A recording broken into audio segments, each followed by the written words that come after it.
अस्सलाम वालेकुम व्यूवर्स। आज की जो मेरी वीडियो है वो 14 प्रिंसिपल ऑफ मैनेजमेंट पे है, जिससे हेनरी फाइल ने डिस्क्राइब किया है। उनके अकॉर्डिंग ये 14 रूल्स एंड रेगुलेशन है जो कि एक बेस्ट मैनेजमेंट के लिए बहुत ज़रूरी होते हैं। फर्स्ट वन है डिवीजन ऑफ वर्क। उनका कहना था कि जब भी मैनेजमेंट की जाए या कोई भी काम को अच्छे तरीके से करना चाहते हैं, मैनेजमेंट चाहते हो अच्छी, तो जो बंदा जो काम में स्पेशलाइज्ड है उसको वही काम दिया जाए। ऐसा ना हो कि जिस बंदे को जो काम नहीं आता उससे वो काम करवाया जाए। इससे आपकी प्रोडक्शन भी बहुत कम होगी और इफेक्टिव रिजल्ट्स नहीं आएंगे और आउटपुट बहुत स्लो आउटपुट जनरेट होगी। सेकंड है अथॉरिटी, यानी मैनेजर के पास प्रॉपर ये राइट होना चाहिए कि वो ऑर्डर पास कर सके और हर चीज़ प्रॉपर समझा सके, क्योंकि जब वो मेजर रोल प्ले कर रहा है या मेन सीट पे बैठा है तो उसके पास ये पूरा राइट होना चाहिए कि वो हर बात बता सके या समझाए या ऑर्डर पास करे। थर्ड वन है डिसिप्लिन। डिसिप्लिन का मतलब होता है, आपको पता है, डिसिप्लिन मेंटेन रखना एक बहुत ज़रूरी चीज़ है। तो एम्प्लॉयज़ का भी काम बनता है कि वो अगर किसी के अंडर काम कर रहे हैं तो उसकी रिस्पेक्ट भी करें। यानी मैनेजर ने अगर कोई काम दिया है, ऑर्डर पास किए हैं, तो एम्प्लॉय जो है वो डिसिप्लिन मेंटेन रखें, उनका यानी एहतराम भी करें, रिस्पेक्ट दें उनको और उनके रूल्स एंड रेगुलेशन को फॉलो करें। फिर है यूनिटी ऑफ कमांड। इसमें सिर्फ जो ऑर्डर पास किए जाएं वो सिर्फ एक बंदे की तरफ से आने चाहिए या एक मेन मोटिव होना चाहिए। प्लान जो भी हुआ है या ऑर्डर पास हुए हैं तो वो सिर्फ एक बंदे की तरफ से आने चाहिए। ऐसा ना हो कि हर बंदा अलग अलग रूल्स बता रहा है, अलग अलग प्लानिंग करके बता रहा है या अलग अलग डायरेक्शंस बता दिए हैं। तो इस तरह से आपका एक स्मूथ ऑपरेशन नहीं हो सकता एक ऑर्गेनाइजेशन में।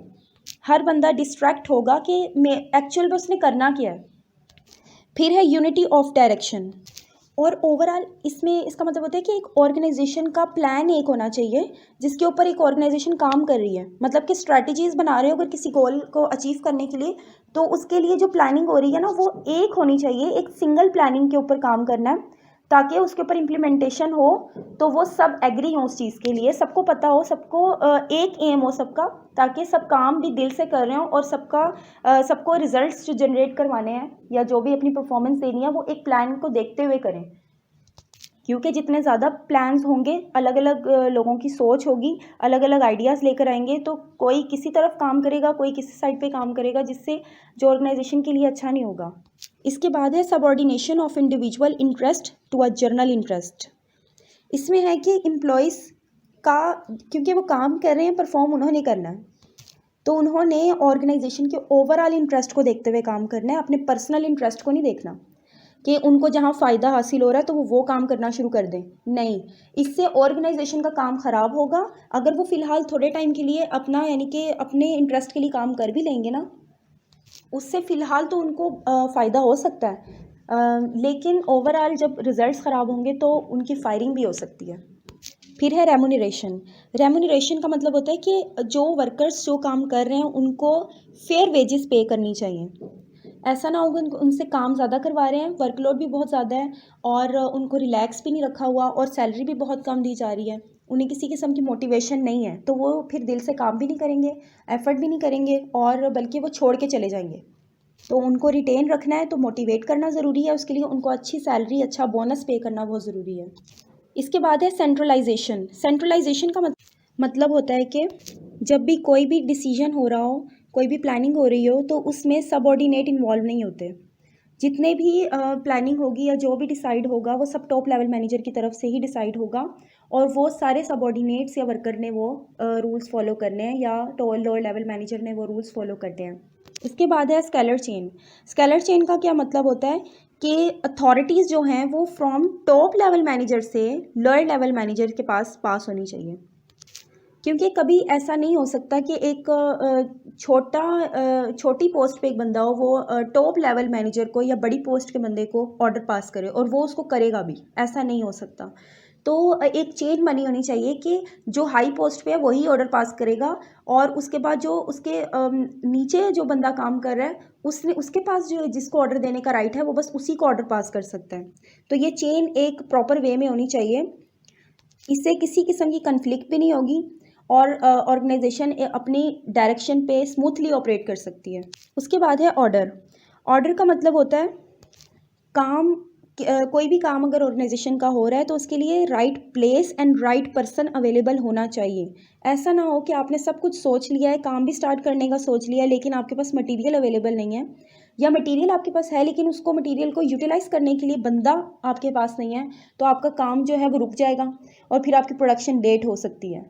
और लेट होगी तो ऑब्वियस सी बात है कि आपके कंपेटिटर्स वो चीज़ प्रोडक्ट को लॉन्च करेंगे, वो चीज़ ले आएंगे और वो आपकी चीज़ को जो है आपका यानी कि बेनिफिट वो ले सकते हैं, कंपेटिटिव एडवांटेज उनको हो सकता है जिसको वो गेन करेंगे। क्यों नहीं करेंगे, वो करेंगे। तो इसीलिए हर चीज़ प्रॉपर टाइम पे अवेलेबल होनी भी बहुत ज़रूरी है। इसके बाद है इक्विटी। इसका मतलब है कि जो मैनेजर है उसको चाहिए कि अपने सबऑर्डिनेट्स के साथ फेयर एंड काइंड बिहेव रखे, सबसे प्यार से बात करें। किसी को अगर कुछ समझाना है तो उसे अच्छे तरीके से समझाएं, उन्हें डांटे ना। तो एक अच्छा माहौल बन सकता है और सब सबऑर्डिनेट्स एम्प्लॉयज़ हैं वो कंफर्टेबल होकर काम कर सकते हैं। फिर है stability of tenure of personal.